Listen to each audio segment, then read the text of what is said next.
everyone. Super excited. We are days away and we're super pumped to get everyone in the classroom doing amazing things. So I'm going to try to be really brief with this.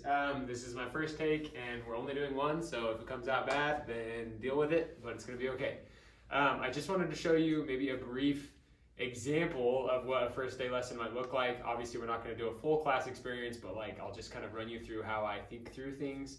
And I'll send you this PowerPoint as well, if that's something that you want to modify, adapt, or toss and do something else completely. Okay, with any of these demonstrations that Maddie and I do, we hope that you know it's just an example of a way to do things. This isn't the way. We're not saying you have to do any of this. It's just maybe how she and I think through things as we're preparing. But that's what makes this whole thing so awesome is be you, right? Do what feels comfortable, what's intuitive, what you feel excited about when it comes to prepping your lessons and carrying them out. So anyways, I wrote 4 things on the board up here. I don't know how well you can see them. I know it's kind of small. Maybe zoom in, write it down, whatever. But 4 things that I'm thinking about on the first day is relationships. You'll do your devotional. You'll get to know them and you a little bit, and then something spiritual. I think we would miss an opportunity if we ever come to seminary and don't have at least some spiritual moment, even on a day that's maybe focused more on relationships and fun, to create something spiritual. So with relationships, the very first thing, I hope as they're coming in, you're standing at the back of the door and you're giving fist bumps or high fives or whatever, and welcoming kids in. I'd make it a goal that at some point in that hour or hour and a half, however long you're with them, you make contact with each and every student, even if that's just like a, hey, how's it going? We're glad you're back. Happy New Year, right? Whatever. If you know their names, if you've had a second to look over your roles, awesome. If you haven't, don't sweat it. Ask them their name, okay? They don't know your name, so it's not going to be awkward to ask theirs. So get to know their names is a good thing, though, and obviously work at it, mess up, and make it fun if you as you mess up. Not if, but when. So anyways, stand at the back of the classroom, welcome them in, make it kind of a light, welcoming, happy environment is the first thing that I do. Spend some time as kids are coming in, and maybe even 3 to 5 minutes after the bell rings, still kind of just saying oh hey, how was your break? What did you do? Where did you go? I love those shoes. That's a really cool jacket. Or what's your name? I forgot. Well, you look familiar. I'm trying to remember. You know what I mean? Spend a few minutes just letting the load off, talking to kids as they come in. And then we can get into the devotional where we'll sing a song, say a prayer, and then get into kind of the activities of the day, okay? So normally you'll have some sort of structure to this, but since it's the first day, you'll kind of run the show. But as the semester progresses, you'll find your rhythm and it'll be more natural to say all right, this is what we're doing, and they'll just follow you. But for the first day, don't be surprised if there's a lot of phones. Don't be surprised if there's some kids who are a little bit disappointed because they really wanted to be in so-and-so's class, a friend or whatever that's next door, and just be loving like you all are and welcome them in. Okay, so to sing and pray, usually we just ask someone who plays the piano, and sometimes you'll get someone who's really nice and says yes, and sometimes you'll have kids be punks who are like, no, I don't play. So just feel it out in your classes. If you need to do the YouTube route, you can, but push them a little bit. Don't let them off just because they say they don't. Some of them are being sneaky.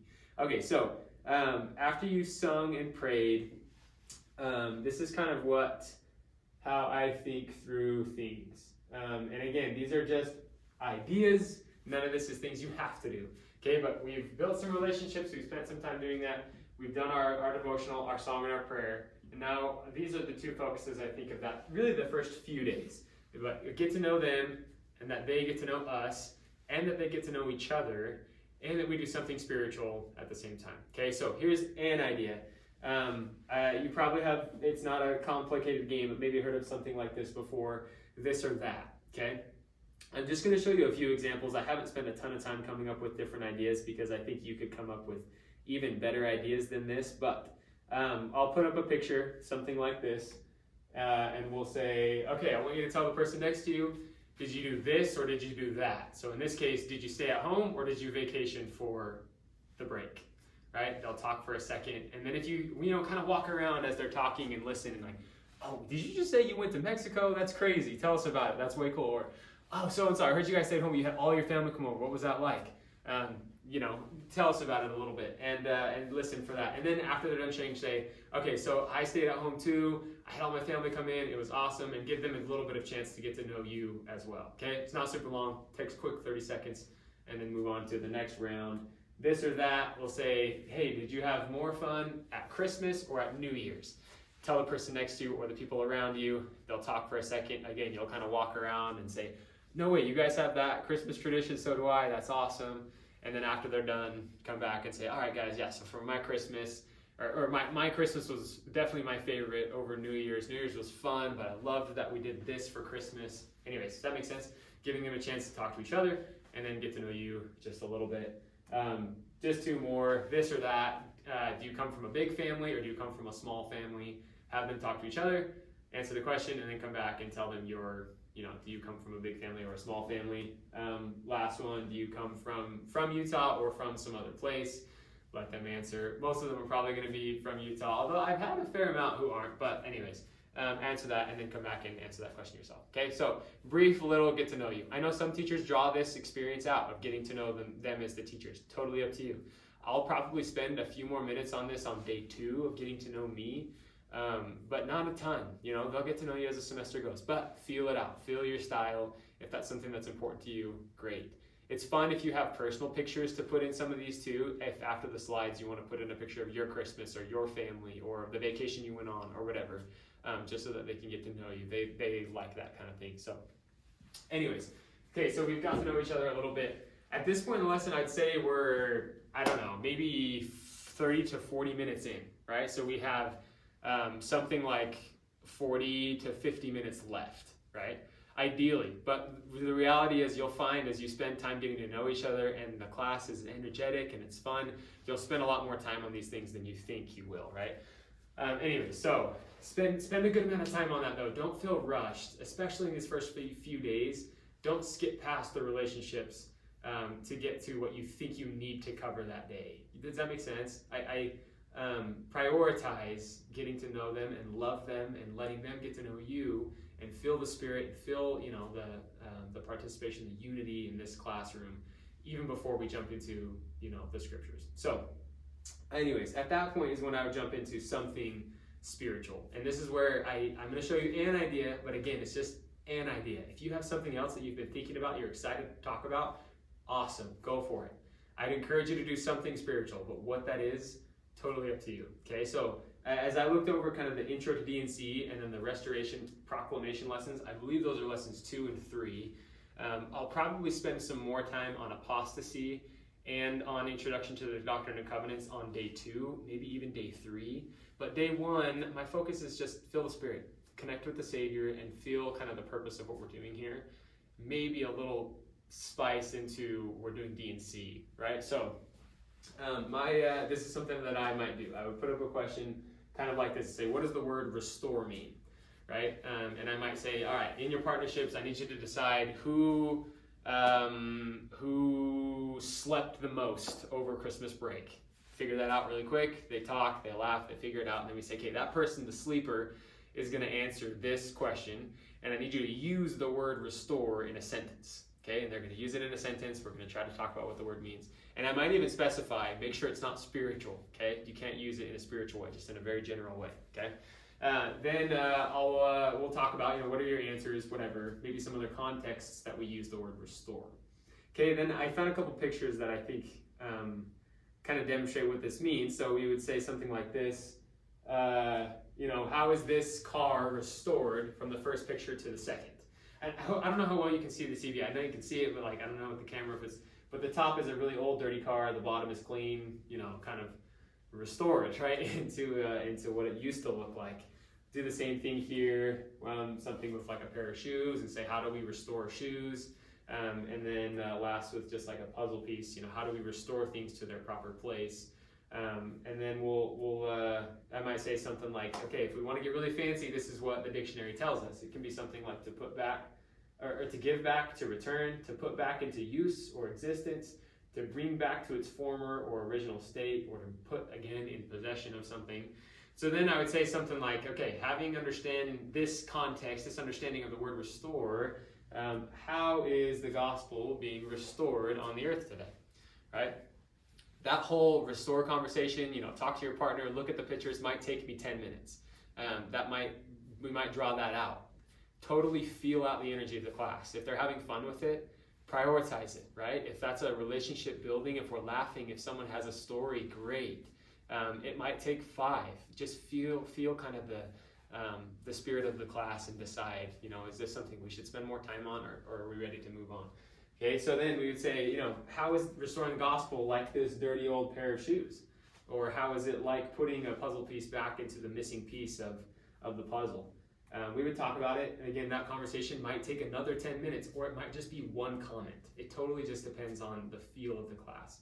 Again, you'll get better at that as time goes, of kind of deciding, is this a time to dig deeper, or are we ready to move on? Next, I think I would show this video from President Nelson, and this comes from I think it's the intro to Doctrine and Covenants. Oh, sorry, no. I don't remember if it's the second or the third, but it's the Restoration Proclamation lesson, the PowerPoint number 2 or 3 that's on the Google Drive. This video from President Nelson, when he just kind of introduces the idea of having the restoration kind of function as like our commemoration event, right? So it's just a quick little 2-minute video. We'll watch it. Anyways, afterwards, there we go. Maybe afterwards we would talk about it for a second. What did you hear? Why do you think this matters so much to President Nelson? Any sort of those follow-up questions. Okay, and then again, I just stole these next 2 slides from the PowerPoint. I don't remember if it was 2 or 3, but one of the PowerPoints. At this point, I think I would give them a copy of the Restoration Proclamation. So give everyone their own copy, and have a couple of questions up. What words or phrases help you recognize what God restored? Which of these restored blessings are most meaningful to you, and why? And then I think, depending on time, if you have time, great. Just have them go through the whole thing and answer those 2 questions. If you find yourself running short on time, you're like, crap, we only have 15 minutes left. Maybe you divide up this half, you guys are going to take this one, this half, you're going to take this one. If you need some energy because it's dead, maybe you say, hey, everyone do rock, paper, scissors real quick. Okay, winners, you're going to take this side. Losers, you're going to take this side. Losers, I still love you, but get better at rock, paper, scissors. You know what I mean? You can find little ways to do that. Or you can ask another silly question like, hey, decide really quick who amongst the 2 of you drank more hot chocolate, or who amongst the 2 of you, I don't know. You be creative, right? Who amongst the 2 of you got the coolest present for your mom or dad? You know what I mean? Or whatever. And then have them talk about it, and then jump into the Restoration Proclamation, answering these questions. Depending on time, I would like to answer this one of making a list of things that describe what was restored, and then think about what blessings we now enjoy because of the restoration, right? And ask a question like, how is your life blessed now because of what was restored, right? And kind of maybe go back to some of these pictures and say like, this pair of shoes is much more useful when it's clean than when it's dirty, or when it's you've repaired than when it's broken. And the same with a car. A car that runs works much better than a car that doesn't, and a car that's clean is much more inviting and comfortable. Anyways, you get the point. And say those things directly impact my life, and the restoration has directly impacted my life. And share your little testimony, invite some kids to share how it's blessed their lives, and we'll call it a day, okay? So that's kind of how I'll run through the first day. That's an idea. I think the structure of focusing on relationships, be in the back of the classroom as they're coming in, let them know you love them, let them know your name, ask them their name, make sure you sing and pray, and do it early on in the lesson, okay? Don't let things drag on too long before you create some structure. And then spend some time getting to know them getting to know you, and something spiritual. I think you can't fail on that first day lesson if that's the case, okay? Recognize if it's new for every single student. None of them have been in this class before. We shook up all of the class lists, so they might not know anyone. They might feel uncomfortable. They might be sad that they used to be in their friend's class who now is across the hall, right? So just make do with that. Don't get hard on yourself because maybe they're having a hard time engaging with you. All of us are in the same boat, and we're just wrestling with it, figuring out how to do it. So anyways, you guys are awesome. Here's a little first day demo. I feel like I need to say like and subscribe. No, don't actually. But we love you guys, and hopefully you're feeling great. We'll see you Sunday, hopefully.